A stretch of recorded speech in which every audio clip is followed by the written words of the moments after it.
Good afternoon, everyone. Welcome back to the Centre of Legal Innovation's Women in Legal Business Founders and Leaders series.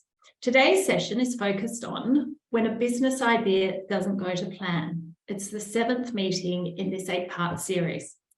It's been an incredibly valuable series, and I encourage all of you to check out the other meetings in the series if you haven't already seen them. They're available both as webinars and as podcasts.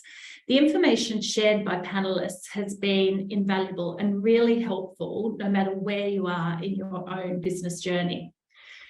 So I begin the formal part of today by acknowledging the traditional custodians of the lands on which we all gather and pay our respects to their elders, past, present, and emerging. I also extend that respect to Aboriginal and Torres Strait Islander peoples here today. It's lovely to have some familiar faces on here with me. Thank you, everybody, for joining us. And a huge thank you to our panelists, Kim Trager, Chief Operating Officer of McCulloch Robertson, Alexandra Vost, who is the Legal Optimization Manager at Minter Ellison, and Fee Vo, Principal and Director of Catalyst Migration Law. Thank you all for joining us today and for sharing your stories. For those who don't know me, my name is Bronwyn Idon-Lewis, and I'm a co-founder of Lacuna Professional Solutions. So we founded Lacuna in 2019 to support lawyers and professionals by providing the back office business services that were found in larger firms. I also work as an accredited executive coach, and I help lawyers across all types of roles to manage and succeed in their careers. I'll now hand over to our panelists to introduce themselves. Kim, you're sitting right next to me, which is always reassuring, so I'll hand over to you first. Thanks, Bron. As you said, my name's Kim Trager, Chief Operating Officer at McCulloch Robertson. I have been at the firm for almost 30 years. I came fresh out of uni as a grad and was a superannuation and tax lawyer through to sort of special counsel kind of ranks. Then had some children at a time when there was no technology like there is now, so moved into knowledge management, risk management, projects, innovation, and now am the Chief Operating Officer. I get to drive strategy, do all of those things I used to do, and also fund things like our community partnerships program and ESG and all that cool stuff. Excellent, thank you. Alex. Hi everybody, my name's Alex. I'm a manager in our legal optimization consulting practice at Minters. My background has always been in law firms. I studied law, but I've never practiced, but done a few different sort of roles in business development, strategy, client account management before moving over into the legal operations space. So in the team that I'm in now, our consulting practice, we work with in-house legal teams basically to optimize the way they work. So that might be helping them improve their processes, implement new technology, review the capability in their team, see where they need to fill some skill gaps, basically a whole range of things, whatever the in-house teams need our support with. So we sort of are dealing with trying to implement lots of new ideas and innovative projects. So hopefully bringing some of that experience to this chat today. And Fee. Yep. Hi, I'm Fee. I'm lead law wrangler at Catalyst Migration. So I head up a boutique legal practice. We provide immigration support to businesses and individuals. I guess in terms of my background, I actually come from a non-traditional legal background as well. So I've spearheaded a couple of innovation projects throughout my career, starting at Deloitte, and then I've worked at the top tier and mid-tier firms with implementing ideas and having conceptions of ideas and implementing the ideas in innovation projects on councils. And so I'm hoping, and I'm quite excited to be able to share with you guys today an employee perspective in trying to get something off the ground, but also a small business owner perspective in terms of if you've got an idea, what do you need to do, and the challenges that you face with it. Fantastic, fantastic. Thank you all. I'm really looking forward to today's session. And I just wanted to start by saying, in today's society, there are ample opportunities in many, many ways to celebrate success stories. And these should be celebrated. We see them celebrated across all sorts of platforms, etc. But I know, and this community in particular, I know is very, very generous in celebrating each other's successes. We're always really happy to see when other people are succeeding, etc. But behind all those successes, there are usually a lot of things that haven't quite gone to plan. And I know that from my own experience. And I think it's really, really important to talk about those as well. So I'm really happy to be part of this session where we get to share some of those secrets where it hasn't perhaps gone exactly to plan.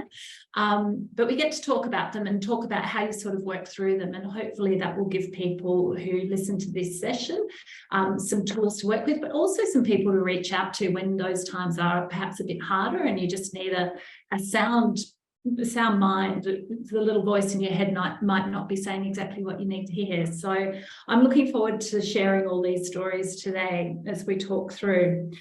I thought I would kick off, and we haven't rehearsed this, so this could be a business idea that doesn't go to plan, but I thought we would kick off by just asking some almost rapid fire questions, just to set the scene a little bit in terms of what we're actually doing in terms of business ideas and how these go through. So maybe if we answer in the same order we introduced ourselves, and if the panelists could just give a short answer in response to these, and then we'll delve a bit deeper into some of the responses. So Kim, we'll kick off with you if that's okay. Sure. What percentage of business ideas make it to pilot stage in your organisation?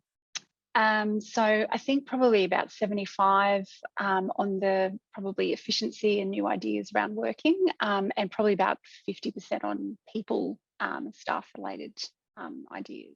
Excellent. Okay. Alex? Yeah, I think our sort of statistics are pretty similar. I don't think there's a shortage of ideas, and then it's kind of those ideas that are explored a little bit further, going towards the pilot stage. So I would say, yeah, 50 to 70% as well. Fantastic. Faith? I guess from an employee perspective, working in an organisation, I've seen most of the ideas have actually taken some lift up on the ground during my time in corporate. I might be able to give it a percentage because we actually don't have oversight of, I guess, from an employee perspective, whose ideas go through. From a small business owner perspective, certainly if you've got an idea, it's pretty much, you know, if you've got all the resources, you can set it up right away. So I guess from a percentage perspective, it'll be quite high. Excellent, excellent. Mine would be a bit lower. There's lots of ideas, but sort of time and resources challenge a bit. Kim, back to you. How many of these ideas that make it to pilot stage actually then go into full implementation? Is it about the same ratios, or does it fall away a bit at that stage? No, I think that probably about 80% of what we look at goes forward to full implementation. So yeah, it's quite high, I think. There's probably an assessment piece at the beginning, and we don't probably go to pilot unless we're fairly confident it'll, continue on. Alex? Yeah, I think with ours, it definitely falls away a little bit. Yeah, I suppose it depends how much is explored during the pilot stage, whether it's just the initial fleshing out of the project plan or whether we're doing, an actual pilot. I think if it's just kind of that exploration, that proof of concept level, it's probably maybe 50% of what goes to that level. And then I think there's also the consideration of, even if it's going to implementation, does the implementation actually complete and does the project get finished? I think is also a factor as well. So even those moving to that stage, sometimes things stall or, there's a redirection. So it might be a bit less who get to that final finish line. And Fee? My experiences has been quite consistent with Kim and Alex's comments in relation to generally I've seen ideas go through and they get to a stage where it's being developed. But in terms of implementation, it does, from what I've seen, is just decreased a bit. And it's just potentially due to delays with finalising or moving things along with projects. Excellent. What would each of you say is the number one factor for success when you look across the projects that do get across the finish line? Is there something that you can draw from each of them that is consistent, that drives the success of the projects?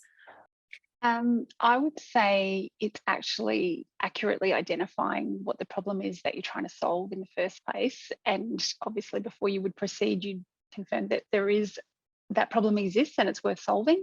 So if you do all those things, then it's pretty rare that that something doesn't go right through. I 100% agree with that, Kim. That's definitely one of my top ones. Another success factor is the leadership buy-in and encouragement from the top. This is an important project. Time should be devoted to this, kind of that permission for the team to get involved and push the projects forward. I think it's really helpful to have that sort of guiding leader sort of spearheading the project. I think in addition to that, having a look at planning, that's quite critical, and being flexible to pivot when things don't go to plan, and then do your research. And by that meaning, is there a market need? What are the existing resources at the organization that you're at or within your own business and capabilities? Because there are certain situations where you can actually leverage off existing IT capabilities, and that really helps with buy-in and then getting traction with implementing a project and getting that coming along. So from that perspective, I think planning and research is quite critical, because that sets up the strong foundations of success for an idea. Excellent. And finally, is there a common factor across the ideas that don't go to plan, those that sort of, meander down that road that you didn't necessarily foresee or want to go down? I think that for me, always, if we don't identify the problem properly, or if we don't come back to that for me, that's really the anchor. So every time it gets tricky, or things start going a bit off kilter, or we have issues around buy-in or anything, if I think, well, what are we actually trying to do here, and why were we trying to do it?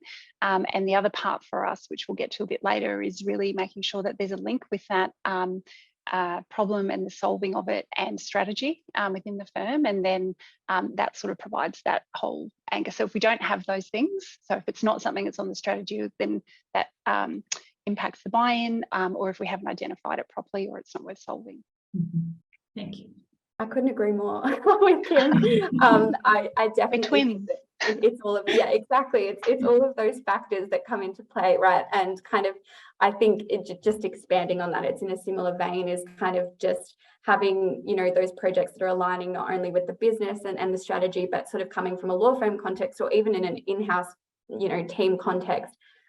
How is this impacting the broader organization? Like, how does this go beyond, just my team, and kind of how that's aligning as well. Just kind of having a real understanding of the client needs as well, and coming back to that. I think if that's not there, then it's often the projects will kind of, maybe go off the rails a little bit, because there's not that clear purpose and understanding and alignment as they're moving forward. I found that time and capacity is generally the most common theme that I've come across in my own experience with trying to progress a project. Like, you've got the intentions, you've got the idea, that there's a need for the product that you're trying to create, or service that you're trying to enhance, whether it's internally or externally. And certainly as a lawyer, and you're trying to do your billables, or you've got client commitments, it's really hard to just find that time to apply consistently and demonstrate that there's this commitment to push this project forward. And being lawyers, we're perfectionists at times. And then, it's certainly something that I found that's been a bit of a common theme in terms of delivery. Excellent. So I have a page of notes scribbled next to me to come back to already. So there's already a wealth of information there. So thank you. We'll have some time at the end for those online for the session today. We will have some time at the end for questions, but if you would like to ask questions as you go, please pop them in the chat box, and Christine will be monitoring those for us, so we can jump to those at the relevant time. But what we thought we'd do is break today's session up into 3 parts, or 3 stages. The first being setting up for success. So Kim has already identified for us that that's one of the key strategies for success, is to make sure you're actually setting up from the beginning. Then how to navigate. The second part, we thought we'd talk a little bit about some tips for navigating when things aren't going to plan. And then finally, how do you sort of manage and encourage creativity within your teams and organisations to make sure that they are coming up with innovative ideas, etc., and not being squashed? So if we start with the setting up for success, Kim, you've already talked to this, so we probably jump over to you. How do you within the organisation encourage and sustain creativity and innovative business ideas? Even amongst all those billables and admin and, you know, the day-to-day grind of what we do, inspiring people to come up with these ideas? Yeah, so I think for us, we started sort of our formal innovation journey or framework back in 2014. And so we're sort of almost 10 years into it. And at that stage, we had an innovation jam, which was sort of before its time, but like an online portal with all these chats and people. You know, we put all these questions out to the firm around client service delivery, technology, and those sorts of things. But then we asked this one inclusive question, which is what's the dumbest thing we do and how can we fix it? And we were inundated with that, and we got ideas from all over the place, from sort of, you know, people in the mailroom right through to senior partners. And from there, we've had 3 or 4 different iterations of our ideas portal, which embeds sort of design thinking and that real issue about identifying the problem and who's impacted by it, how many people, where, all those sorts of things. So the ideas that are generated now, people receive a response, they know where their idea is in the chain of things. That's really important to keep people engaged and have them feeling like what they're saying matters and how they're contributing matters. And then we get cohorts or people to roll out ideas or be the champions of them if they've been active in the project, so that I guess the rest of the firm can see that it's not just, you know, a discrete back office team that's actually doing all this stuff. It's, you know, we've got people from all over the place who are doing it, and that, you know, some ideas that have changed how we work or how we, you know, our dress policy and all those things have come from quite junior people in the organisation or newer people to the organisation. So they get that full breadth of, you know, these ideas can come from anywhere. They are taken seriously, they are progressed, and they do sort of evolve. And then once again, I'm always about connecting everything back to strategy. So every time I'm rolling something out, I've got strategy and I've got a red box around whatever it is that we're doing. This is why we're doing it, which helps people to kind of be navigated that way, but also for the buy-in from leadership, where they see that we're doing things that are actually aligned with what they've set as priorities. Excellent. 10 years is a long time to be innovative. If you could go back, is there anything you'd do differently in that initial stage? We had a lot of things that didn't go to plan and big failures, slow things we failed really slowly at that should have been a whole lot faster. Lots of different learnings along the way of things, but I probably wouldn't really change any of that, because that's the folklore and they're the stories that we share now to kind of, again, make it okay for something not to proceed, or you know, all of those things. So it's it's been a fascinating journey, and you know, taking the time to reflect on it recently. It's someone questioned me. I was talking to a bunch of GCs and they said, but you don't have innovation in your values. And I said, well, no, we don't. And we probably don't need to, because it's kind of just how we operate, which is, I guess that means it's embedded. So it's good. Fantastic. And Alex, just to talk about the pros and cons of the different ways that innovation can happen. So if you have sort of a culture of experimentation versus a culture of pilots, and I guess what I mean by that is a little bit what Kim was speaking to, where, you know, everyone can come up with ideas and it's a bit less structured, as opposed to a more formal program building the ideas. How do you see that playing out across the different clients you're working with? Because I guess everyone would come to it quite differently. Yeah, it's really interesting to see kind of how different teams are grappling with sort of the innovation concept and how to formalize that, because, you know, as we heard from Kim and, you know, at Mint as well, there's these great structures to support that, I think, within larger organizations or law firms. But for in-house teams, it's often a little bit more leaning towards that culture of experimentation, I suppose, because there's not those formalized structures around the innovation, particularly within the legal teams. They can obviously leverage sort of, you know, more centralized functions. But what we see, or what we sort of talk to teams about, is kind of just starting to foster that continuous improvement mindset or that experimentation mindset, because I think can often be a little bit overwhelming going into very busy in-house teams who are like, we don't have time for that. Like, there's so many things going on, you know, but there are so many opportunities for improvement. It's kind of encouraging that incremental change bit by bit, you know, just these small quick wins, and you kind of start to build that almost like innovation fitness within the team, and you start to really get a sense of who, you know, the people are that are really passionate about it. And then you can maybe start to formalize a bit more structure around how innovation or continuous improvement is done in the team. So in terms of that experimentation culture, I think there's a really great place for that in fostering the curiosity and helping kind of quell some of the concerns or apprehension around failure, particularly, as Fee mentioned before, amongst lawyers who are often perfectionists. It's really hard to explore the concept of failure and be comfortable with that.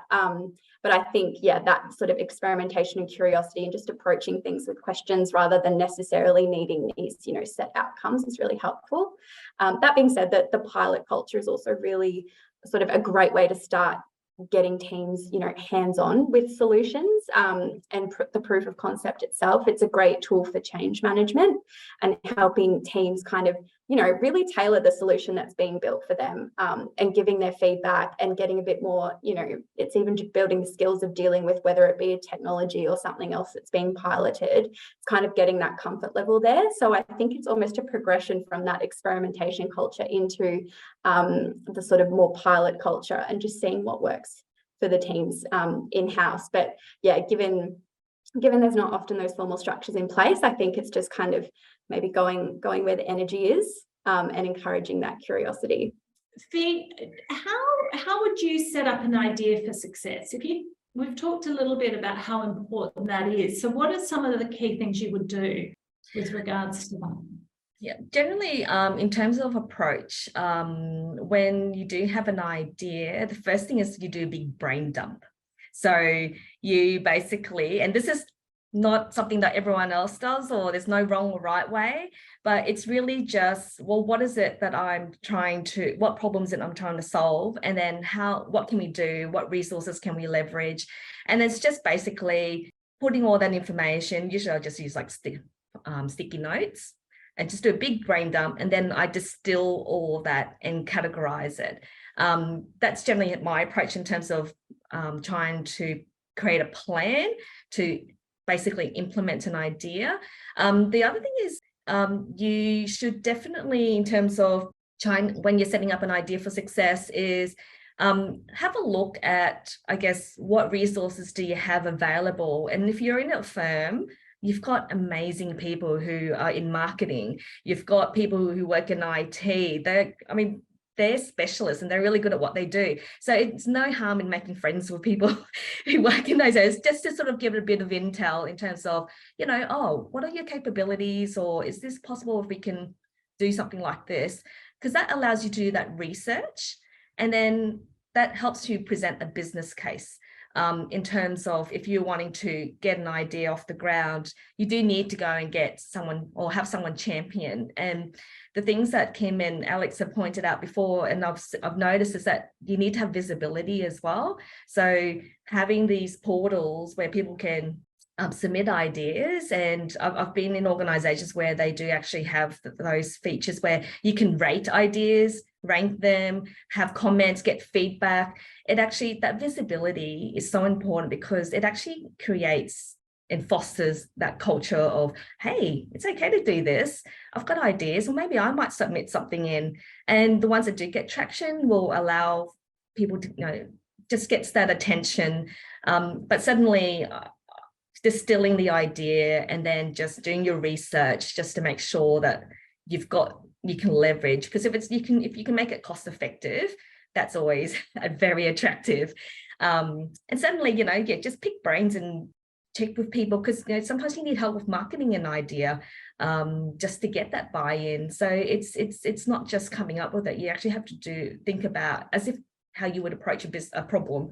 It's just really looking at what my resources are, what can I leverage, and the other thing is really, do I have honestly the time and capacity to commit to this and bring it to life? And if you don't, then maybe you co-own that idea with somebody, or get a team, get other people involved. So I found that approach has always been, it worked for me in terms of implementing ideas and trying to get buy-in and moving it along. Okay. And speaking of buy-in, I might address this one to you, Kim, and to Alex, because I mean, Fee and I often argue with the voices in our own head, so it's never, no one can win. But when you are trying to get these things off the ground, and you've both mentioned it, how do you sort of corral the supporters and the cheerleaders, and how do you manage those that might be not quite so enthusiastic about the ideas?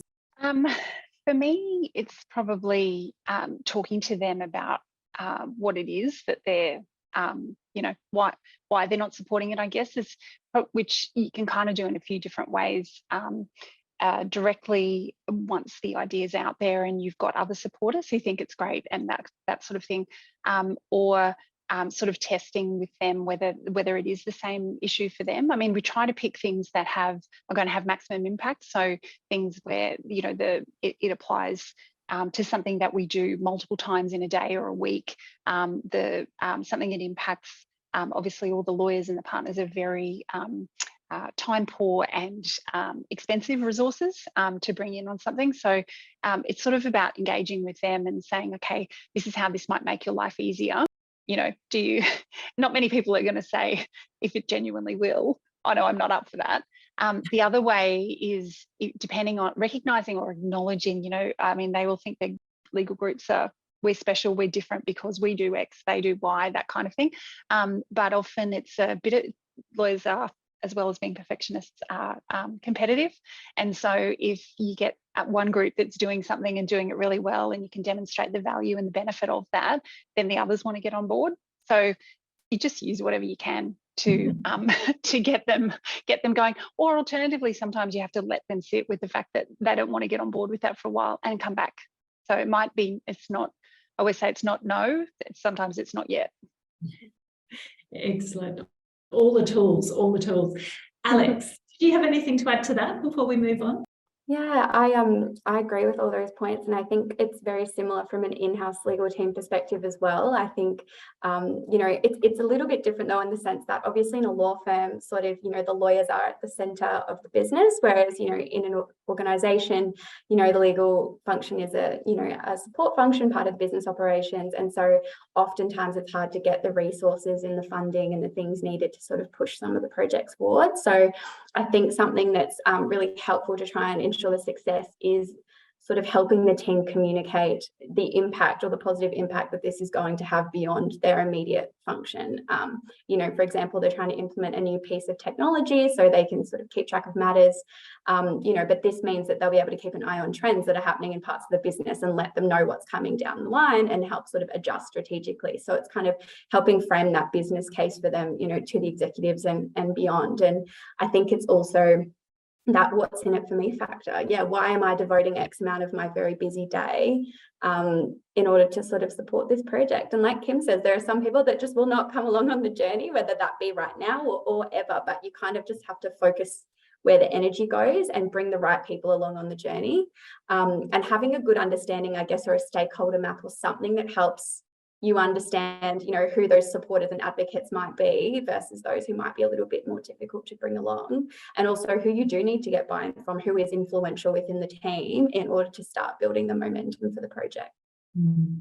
So the people are important. And so if we move on to the next section, which is when things aren't quite going to plan, we've got them all on the bus, they're all keen and enthusiastic, and we've hit that first roadblock. What do you do? Like, keep people from scattering and keep the momentum going? Any tips or tricks? I would say when you hit a roadblock, first of all, don't give up and go, I don't want to deal with this. I think the important thing is to take, just reevaluate. and look at, well, what is the roadblock? And also, I guess, look at the reasons for the roadblock, and is there anything that you can, within your control, do to change that? So just reevaluating, and generally I find, for example, as a small business owner now, is that when I do have an idea and I get off the ground, it gets underway, generally the roadblocks are, one, time, and then two, funding. So you look at, well, where can I get funding? And generally there are some grants for small businesses that will help with funding innovation, because obviously as a small business owner, you don't have the tech know-how, like such as coding and automating things, but you can outsource that. But obviously that will cost money. So looking outside the box in terms of funding, where can I get funding? Are there any government grants available? I found that's really useful for my practice in terms of when we were looking at automating processes. So a small practice, obviously we don't have the access to resources that the larger firms do. So that's something that I always say, is just reevaluate and see where you are, and even look at, do you have the capacity to progress things further at this stage? It's not that it's a failure or anything like that. It may be that you just have to park that idea for now and then come back to it. And you may even be looking at it with fresh eyes, which is always helpful. Excellent. Anything to add, Alex or Kim, to that from your perspectives? I think as well, agreeing with everything Fee mentioned, is just also, having that level of flexibility and kind of iterating as it goes along. There might be things that come up, which means you can't do it the initial way you planned, but, there could be another way to get ultimately to the same endpoint or the outcome. I think sometimes we get really sort of attached to certain approaches to projects or solutions that we're rolling out. We're like, this is the only way that I'm ever going to achieve this particular goal. But it's important to maybe just take a step back, have a look at the initial pain points that you're trying to solve for, and maybe see if there's another road that can get you there.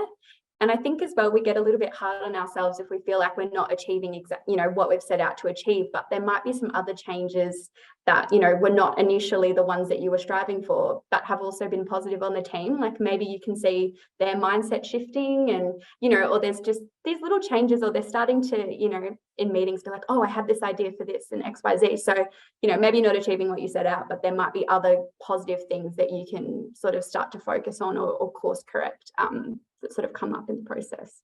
Excellent.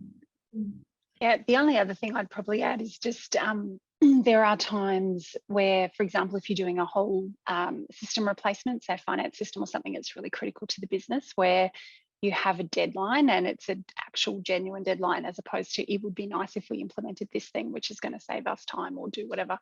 And so when you hit a roadblock in those sorts of projects, probably the stakes are a little bit higher and the pressure's a bit more. And what we've found can help is to obviously, firstly, go back to what are we actually trying to do here, and do we need to, because sometimes we overcomplicate those things in those solutions. We'll say, well, we're going to redo the conflicts process and we're going to solve every different issue we've ever had. And of course, you don't need to do that. You could solve 5 issues and you'd be way better placed than you were before. But also to break it down into sort of, okay, well, maybe there's phase 1 and phase 2. And of course, some of the things on the phase 2 list you never ever get to, but they're there, and you can park people's enthusiasm or ideas if you can't get to them in a time frame. So sometimes, as I said, just breaking it down a little bit and into sort of groups of ideas, I guess, and going with the ones that are mission critical, so you get your project over the line and you're not sort of running on an unsupported or end of life system, and then you can come back and do the other things in the next round, or not at all, depending on that's really good advice. When something seems so big and insurmountable, and breaking it down is just fabulous advice, Kim. Just to round this part out, we all come up with ideas, and some of us become quite wedded to them about how we could change things, etc.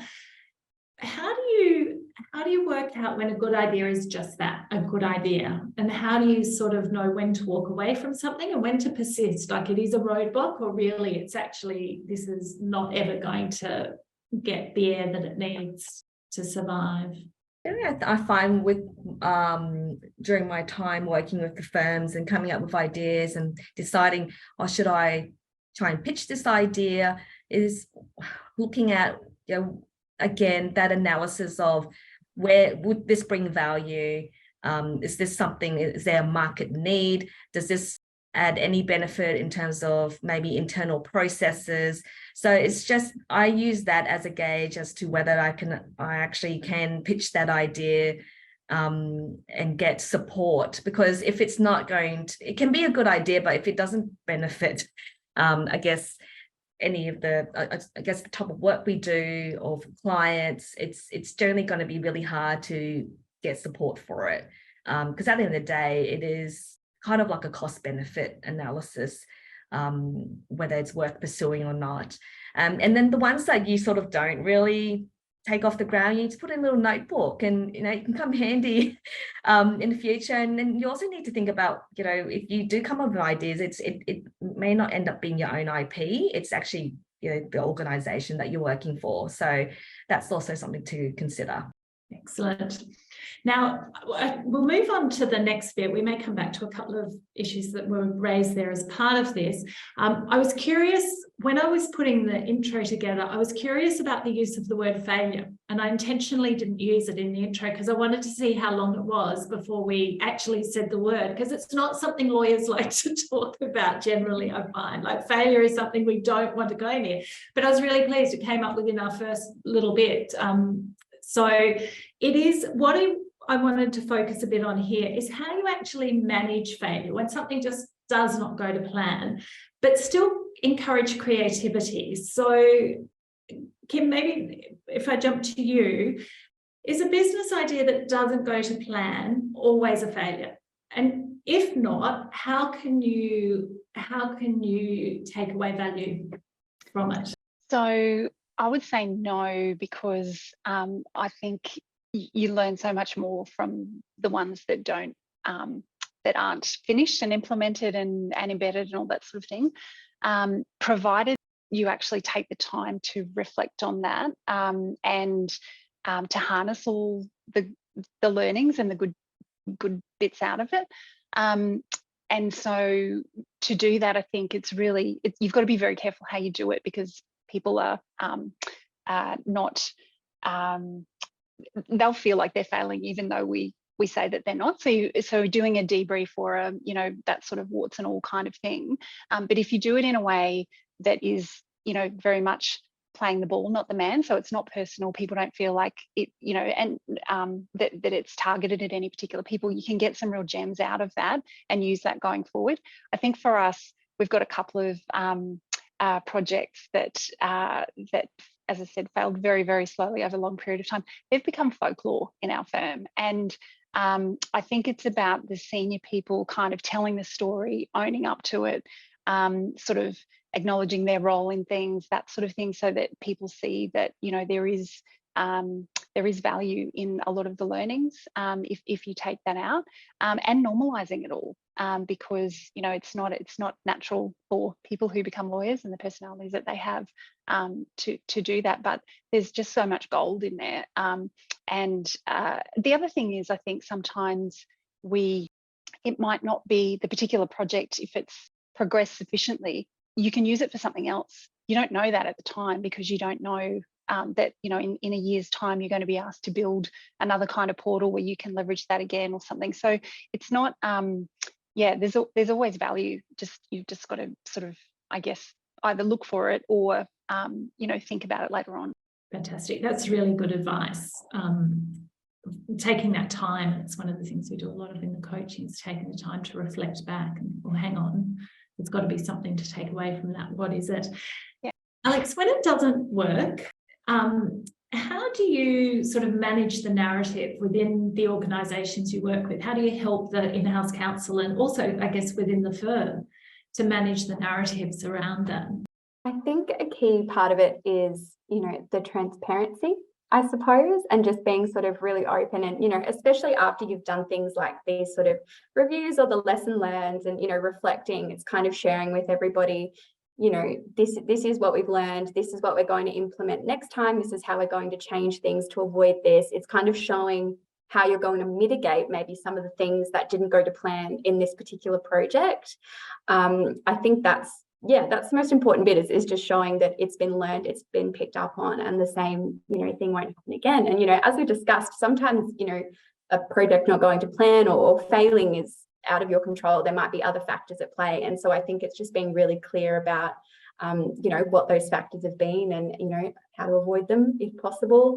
It's also pulling out some of the positive aspects of it too, and this comes up in those reflection discussions. It's, okay, this part of it actually worked really well, and that part has, can be implemented here, or we can take that into the next project and we have a really good base to start with.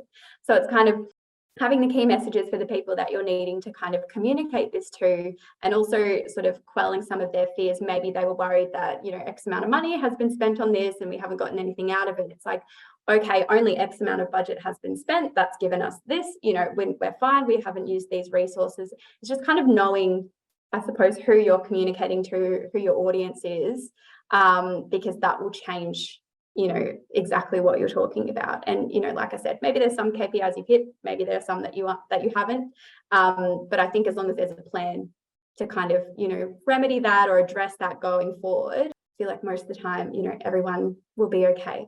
And again, it's kind of that mindset shift that I think you can also communicate as a success factor when something's gone wrong. It's like, well, everyone's, actually learned how to do XYZ, or this person was, started using this tech or came up with this really good idea, and you've seen them light up and they're really passionate about it. It's being able to capitalize on kind of, what you're seeing in the people involved as well, and how that's been a positive of, a failed project. That's a really good and important point, because when that failure does happen, how important is it to keep promoting ideas and culture of creativity, like to keep people engaged in these projects? Like, what are some of the ways you could do this going forward? We have a portfolio of projects that we're running constantly. So some, big, small, little. When we did the Innovation Jam back in the day, we had these things called just do it ideas, which were like things that were, no-brainers, immediate benefit, not an enormous amount of resourcing required. So if you have a mix of things that you're rolling out, if one of them happens to fail, you've generally got something else in the pipeline that's coming quickly. So it's not everybody's invested in this one thing and then all of a sudden we're not doing that anymore, and we've got to explain to everybody that that's not happening and why, and we haven't got the next thing coming, or there's not, sort of multiple things going on. So I think if you have a range of things that are always happening, then that's a good way just to kind of do the reflection, take the learnings, but move on to the next thing as well. Excellent. So let's say so we've been working on something, it hadn't worked. How important is it to sort of pull that through? Because I'm not asking this quite very well, but what do you lose? Like, if you're in an organisation where the innovation hasn't gone quite to plan, and so people sort of step away from it, what do you think's lost in that organisation when creativity shuts down? Like, what have you seen in organisations where when that comes out, what do you lose? It's probably the mindset. I mean, and people's confidence to stick their hand up and come up with things. I think it impacts on your culture. It's not. It's really important to keep that going. I think that's probably fundamentally the point of all the ideas portals and all the innovation week you might have, or the however you do it on Yammer and all those sorts of tools. But to keep constantly reminding people, and you've got new people coming into the organisation, and you've got who may not have the history and the journey. So you're kind of constantly doing the BD for innovation, if you like. And sometimes that's easier because you've got something cool to roll out that everybody loves. And sometimes it's, what you're rolling out is, maybe not so exciting and they kind of don't get on board. But yeah, the storytelling around it, I think that's important. Do you have anything to add, Bea? I think from an employee perspective, just that visibility and I guess looking towards leadership, demonstrating support, and also just walking the talk. I think that's really important to foster that culture, because you will have new people coming in with new ideas and different perspectives. And I think that having an avenue where you can capture all of those ideas is something that's really important, because it does create a funnel of just continual, I guess, pipeline of innovation that you can look at and distill. And yeah, and then if that's not being voiced at the top and promoted, it does get lost. And then you need people from, I guess, on the bottom, so to speak. I don't like to talk about hierarchy and things like that. If you have at all different levels, people who are driving and just championing it, you don't need everyone on board, or you don't need, just need a couple of people to just keep that momentum going. And generally, they're like, from my own experience, it's been really positive, to be honest. I've worked at all these firms. You know, if the idea doesn't go to plan, it's not a bad thing. It's sort of like, oh, what can you learn from this? What can you take from this? And there are people who are big champions of innovation, and you kind of just use them as sounding boards, and there's always going to be someone, a buddy appointed to you if you come up with an idea to help you, stay on track. So yeah, I just think it's really important. I think it's the communication, the visibility is the first starting point to create that change in culture, and being comfortable with, hey, it might not go to plan, might have failed, if you wanted to call it that, but certainly I just think having an idea and trying to do something about it is better than not doing anything at all. So that's a really great note to sort of wrap it up on. I think we're all better off doing something rather than nothing. I just sort of pause there and see if anyone on the call actually has a question for any of the panelists. They've been incredibly comprehensive, but does anyone, if you want to ask a question, maybe come on camera and just off mute. I'm Katrina. I'm at Holding Redlick, and was really, thank you everyone. I've been really interested to hear everything you say. I feel like I've been seen and heard, and I'm not alone.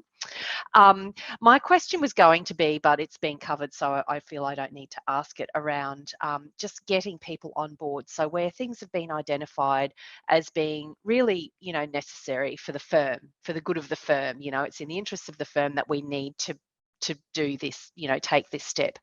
But those interests aren't necessarily aligned with the interests of some individuals. It's like there's very much a conflict there, in the sense that either whether it's resistance to change or whether it's siloed working practices or whatever it is. But I think what I'm getting out of what you've said is you just sometimes just have to let them be. And I really liked the comment that it's not necessarily a no, it's a not yet.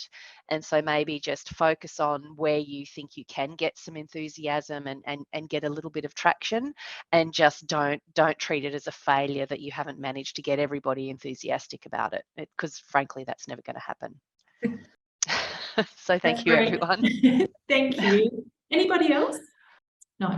Okay. Well, what I thought I would do is just in the final minutes as we begin to wrap up, I thought if each of the panelists could give us perhaps one recommendation and one lesson learned from their own experiences that would be helpful to people who've given up the hour of their day to join us today. So why don't we flip it, Kim? I've picked on you every single time. So why don't you well innovate and go the other way around? I'll go first. So from my experience, I find planning is key to anything that I do in terms of innovation. Now, we don't, just keep in mind, we don't have to be so strict on our plans. Be fluid and flexible, and be able to pivot, because that's how we are in terms of approaching problems in life, is that sometimes things don't go linear. We always have to get around the obstacles. So if you can do that and navigate that well, then you'll be right. I guess the challenge, or I think what I found, I guess from my experience, is just time. Do I have time to do this? And not do I have time, am I willing to allocate time to work on this project? Because I think that when something is important, you always make priority for it. But don't also beat yourself up if you don't get to do work X amount of hours on a project, because sometimes it never works that way. You can be in the mood or be quite inspired, or And then you get so much work done. Whereas there are days when you just kind of like, oh, I don't really want to be working on an innovation project, or I've got too much on, I don't have the headspace for it. So I guess that's what I'm trying to say is, do you have time, or can you make time, and be okay that it doesn't have to be X amount of time every week that you dedicate to a project. And Katrina, I really love that you said you feel like, you know, you have to be like, you feel seen and heard. And I think that's really important for anyone in an organization. When you have an idea, like you want to talk about it, but you're like, oh, does anyone really care? You know, that kind of thing. So just surround yourself with other fellow innovators, people who want to create change. And that's how you're going to draw that energy from each other so that you can try and make a difference. Yeah. Excellent. Thanks, Fee. Alex. Yeah, so my recommendation / lesson learned, it's similar to all the things we sort of touched on over the call, but it is the going where the energy is. And I think it's, you know, like you were saying, Katrina, just not everyone is going to change. Be okay with that, and then focus on those that are going to give you the energy back and invest in the project. And I think that's really important as people leading change or innovation projects. It can actually become very exhausting and easy to get fatigued and a bit burnt out, because you're the one who's kind of flying the flag, being like, this is this really cool thing, and, you know, we really need to do this, and bringing that positivity and excitement to try and bring people on board. It's really important to remember to kind of like look after yourself and sort of help maintain that energy by sort of, you know, getting it from those people who are supporters, and also working on projects that, you know, ignites a bit of a passion, or that you feel, you know, is a really worthwhile project. So it's coming back to your own priorities and, you know, how they align with the broader organization's priorities, and just kind of, yeah, just protecting yourself a little bit and making sure that, you know, you don't get too bogged down in some of the stakeholders that may be a little bit more difficult to deal with. Excellent. That's advice that's very, I'm thinking back to some examples, Alex. I wish I had that advice then. And don't be so hard on yourself. Like we were saying before, we're all perfectionists too, expecting these massive big bang changes. Like, I want to do all these great things for people. And, you know, sometimes it's important to see the smaller changes and the impact that you're having, even if it's not what you initially imagined. Perfect. Kim. I would say take the time to do the reflection and think about the learnings and what went well and what didn't, and to really involve all the key players who were involved in the project in that process, so that they get the benefit of that, as well as sharing it, using it more broadly, but particularly to do that before you rush off into the next idea, because we can so easily go from just one to the other, and you know, you almost you lose the opportunity to do that if you're just rushing forward. I think in terms of stakeholder management and getting buy-in from every level in the firm, if you know why you're doing something and you can articulate that, and whether that's a strategy piece, or this is how I'm going to make your life easier, or this is the problem we're solving which impacts you know, so many people, or this is the cultural benefit, those sorts of things, and you can articulate that, then the whole thing becomes a whole lot more easy. Excellent. Excellent. That's all great advice. Now we've got a few minutes left. Does anyone have any last minute questions while we've got these fabulous people online? No? Just to thank you. I mean, sometimes just hearing other people remind you to not be so hard on yourself when things don't go is a lesson. It's priceless to hear people who are working and doing the same things as yourself, and because it's not always easy, that's for sure. And no matter how innovative or exciting you have with your own ideas, you'll never get buy-in. But thank you for kind of just making us all feel a bit reassured that it's okay. We're not alone in feeling kind of like Robinson Crusoe sometimes. Yeah, oh, it's so important. It's so important, I think, and I'm lucky a lot of these people are in my network already. You know, I have a hotline to Terry, often saying, oh my goodness, this is it. I can't do, you know, and surrounding yourself with people who are doing similar things, I think, is really important. Just to sort of shine the light on it's not always easy, and it's not always going exactly the way you had hoped it would. Yeah, so indeed. Thank you. So just to wrap up, that hour went really quickly. But I'd like to just wrap up by finishing by thanking Terry and Christine and the Centre for Legal Innovation for putting this series together. It's just been amazing, and sadly it is going to come to an end, but there's one more session to go, and that is, I'm just checking the date here, on the Tuesday the 18th of July at 1 p.m. So that session will be Managing Partner to Founder, How to Scale Back and Preserve Legacy. So to wrap up, I would like to thank these fabulous three ladies who have been so generous today in their time and in sharing their stories, and helping us, find ways forward and tips and tricks. You've been amazing, and I've so enjoyed working with all of you through this process. So thank you very much. Thank Thank you. you so much.